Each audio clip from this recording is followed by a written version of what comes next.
Jeffrey Allen again. Give yourself a deep breath. And as we begin, please remember your grounding. And relax into the center of your head. And say hello to your permission rose. Notice your earth and cosmic energy running. Let a little earth energy come up the front of the body with the cosmic. And say hello to the group energy.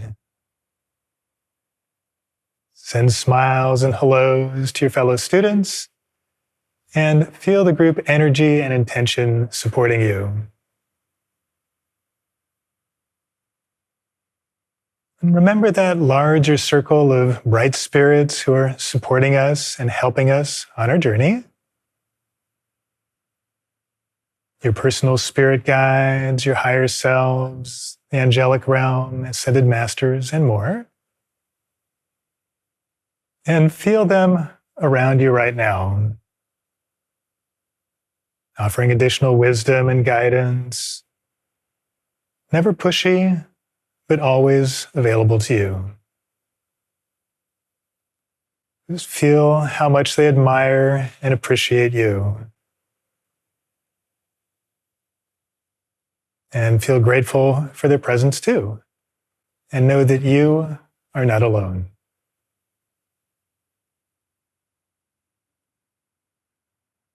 Give yourself a deep breath. And open your eyes. This chapter's topic is expanding your awareness, connecting with your spirit guides and your higher self. And I hope you got a nice taste of that connection right now. This is what I want to give you this week, just some new ideas and experiences. I know these topics are dancing on thin ice for some of you. Our pictures about identity and spirituality are typically strongly held and fiercely defended. Your scientific beliefs or your religious beliefs might feel uncomfortable. But don't worry, I'm not selling you a new religion or asking you to give up yours. It's totally okay to believe what you believe. I'm simply sharing my perspective based on my personal experiences. And I hope to give you some interesting experiences too, but it's up to you to integrate them or reject them as you like. Fortunately, the concept of higher self and spirit guides is common across many faiths, so it'll likely blend in pretty easily with your beliefs. But if it doesn't, that's okay too. This is where permission rose is so helpful. Right now, everyone create a brand new permission rose at the front of your aura and give yourself 100% permission to have your beliefs. No one is trying to take that away from you. And give others 100% permission to have their beliefs. Great. So just notice how relaxing that is. Anytime your feathers get ruffled, just remember to put up a permission rose so that you can shift from defending your space or beliefs into consciously exploring them. It's very powerful. Also, create a big healing rose in front of you for this chapter. As we work together, let it absorb any old beliefs about identity or spirituality that you're ready to release. This is a great time to give yourself a little update. Set the intention that the rose automatically dissolve and release as needed, just creating a new healing rose in its place anytime you need it. Perfect.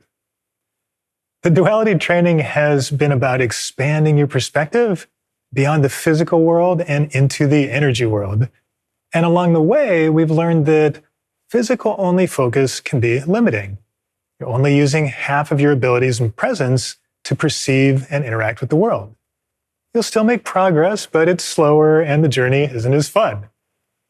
We've also learned that energy-only focus is limiting. So you won't have much impact in your world if you don't engage both sides. It's hard to enjoy the journey if you're not getting anywhere. And we've seen that physical and energy focus are really great together, really powerful. You know where you're going and make great progress and enjoy the journey. You've also added many energy tools to your awareness: grounding, center of head, higher mind, earth and cosmic energy, healing energy, aura, permission rose, chakras, roses, and the gold sun. But more importantly, you learn to use these energy tools in your physical world, not separate from it. The last 2 chapters, you learned about physical perception and energy perception, how your physical perception is encoded into energy through pictures, and how to reverse it when you need to. And we open the door to your intuition to add a new dimension of perception and understanding of the world. The final step is expanding your identity. So keeping your physical identity and adding an energy identity as well. Not just conceptually, but experientially. So your energy identity is what I'm calling your higher self.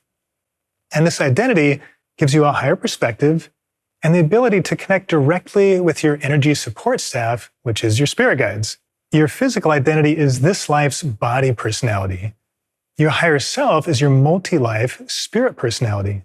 And you can have both, no problem. So why is this important? Both a spirit and body identity. When you're living primarily with your physical identity, you are easily swayed in the physical world. Life goes up and you go up with it. Life goes down and you go down with it. You don't have as much internal strength, so you just kind of blow in the wind. You experience consequences of life instead of co-creating your life. This can feel like you're reacting to events that you don't understand and didn't knowingly create. It can feel like life is happening to me and I don't want this. Or what am I doing wrong? Why is life so cruel? If you feel this way, connecting with your energy identity will help. You'll begin to understand what's happening and break out of this thinking. When you're living from your physical identity, it's difficult to elevate above your mundane concerns. You might feel stuck in the rat race or in life's dramas, or you might feel powerless or broke or physically sick. You might feel like you're always behind instead of getting ahead of the game. These are all symptoms of understanding half of your life, just the physical half. And unfortunately, if we only have our physical identity, it's easy to feel kind of lonely or hopeless or unsupported. I'm all alone, or no one understands me, or I can't make the changes I want, or no one's helping me, or I give up. Sorry to paint such a bleak picture here, but sometimes life feels pretty bleak if you're just acting from your physical identity. Now, fortunately, that isn't your only option. When you're living from your energy identity, you feel that your life is meaningful, no matter what's happening in your life. You feel you have a greater purpose, even if you don't understand it. And you know you are part of something greater than your physical concerns. You feel your life's events have a purpose, and you trust that you are guiding yourself even into the difficult situations. These aren't meaningless suffering because you're learning and growing.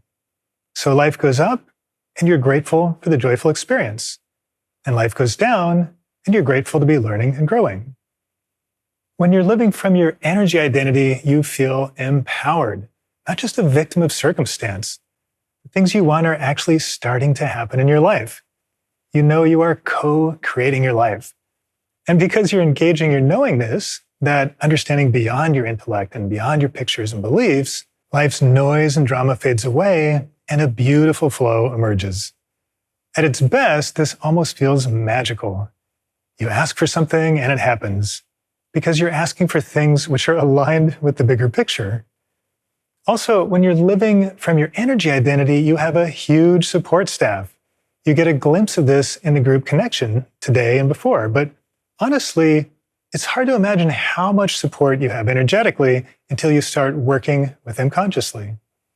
Your physical experiences and the planning you do are just the tip of the iceberg. It's humbling to experience and super comforting. You are definitely not alone. And you are so much more than you think. One of the most tangible experiences I've had with my higher self happened when I was meditating in Mount Shasta, California. The energy there is really strong, and I was having an especially deep meditation. And at some point, I was drawn to project my awareness inside the mountain, inside Mount Shasta. And in my meditations, I just follow along. So I found myself in this amazing cavern of knowledge and knowingness and love and higher meaning. It felt like a different dimension. But I couldn't see anything. I was just feeling it. And then I began hearing this voice, this wise, powerful, all-knowing voice, telling me about my life and about myself and my growth and all these different things. And I was super excited. I thought I was talking to God. But I wanted to see too. I'm no different than you. At one point, the voice said, "Look here to see me." And as I stared into the inky blackness, I could see these two eyes peering back at me. So powerful and so loving and so wise. And then my vision opened up and I could see the entire cave. And I was standing by the wall, looking in a mirror at my own eyes and face. And the voice, my voice, said, "I am you." Whoa. That blew me away. Hello, higher self. And just happiness and tears, kind of burst out everywhere. And just that one experience really changed me forever. And if you're open to it, you can find this connection too, either in this chapter or on your own. You'll connect with your higher self and with your spirit guides too. So today, try to keep that feeling from the group connection, that there may just be a powerful group of loving spirits that are supporting you. See if you can feel them today. See if you can feel your higher self whispering to you and talking to you, loving you and guiding you. It's there. You're there. And keep that healing rose with you today too, so you can keep releasing any pictures or beliefs that say it's not possible, that you're a small, insignificant person, or anything else that comes up for you today. Just give yourself permission to start feeling the more expanded you. Enjoy.